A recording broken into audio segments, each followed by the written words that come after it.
John Eichelsheim for Boating New Zealand magazine. Today we're on the Haines Hunter SF535, and what's different about this particular package is that it's an entry-level Haines.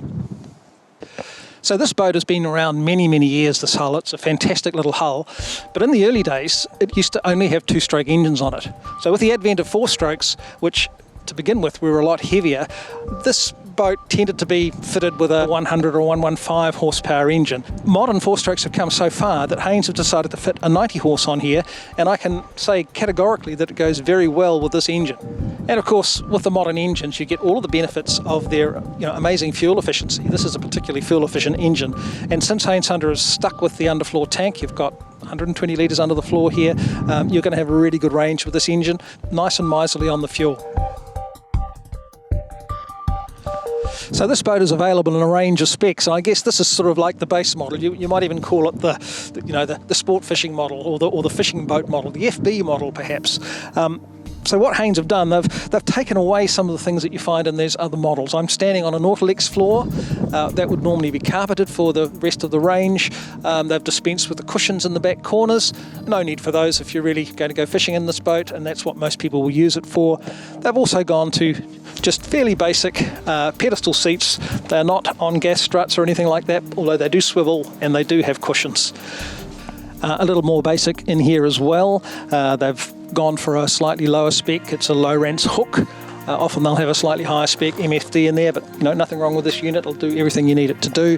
The gauges, they're still fully functional, but they are not the sort of the very latest of all the all digital Yamaha gauges. They are digital, but they're not the very latest of them. We still have hydraulic steering, however, and it does come with a canopy, so you've still got plenty of comfort in here. A pretty well spec'd boat, really. The cabin, in fact, is really no different across the range. It's lined, nicely upholstered, easy access to the anchor locker, anywhere within the range of the 535.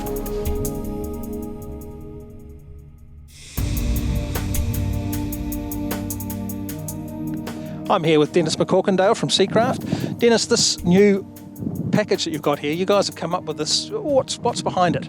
Well, as you know, John, the technology in the four-stroke outboards has come a long way in the last few years, and there's more and more people going further for fishing spots. So gone are the days where you just used to potter out in a harbour. People are going further and further and further. And as you know, the pedigree of the Haines Hunter and the 535 hull in particular is extremely good for going that little bit further. So we've got a 90 horsepower on this boat. What would you normally rig these with? Well, so in the past we've been rigging them with the 115 or the 130, which is a great power package for the family. With the introduction of the new 90, we thought it was ideal just for the people, the older people, the younger generation. A couple of guys want to go out, have a fish, not be overpowered, good, excellent fuel economy, and just get out and back easily. Now, you've stuck with a 120 litre underfloor tank with this boat, haven't you? We have. We looked at the options of running the twin tote tanks and things, but with accessibility, it's quite hard for petrol off marinas and people's batches and things like that. Yeah, we still thought that it balances the boat well. It's under the floor, you don't have to worry about it. Coupled with a fuel gauge to the Yamaha digital gauges, ideal. Now, this is a very sort of fisher-friendly little package, isn't it? I mean, what have you actually got rid of in this boat to sort of make it more fisher-friendly? Well, I guess going way back, this is how they were all made. So we've just gone from, around the curve, if you like. So what we've done is we've taken the carpet out of the boat, gone back to the Nautilus flooring, easily washable. As you can see, we've gone to the twin pedestals. So a couple of people gives you a lot more fishing space. Taken the back squabs out, people would just sit on them or stand on them, and that wasn't so flash. Apart from that, it's the standard hull, it's the standard deck, hydraulic steering.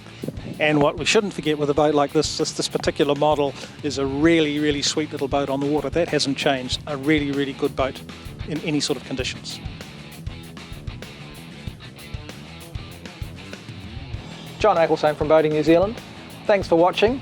If you'd like to see more of these videos, please subscribe to our channel.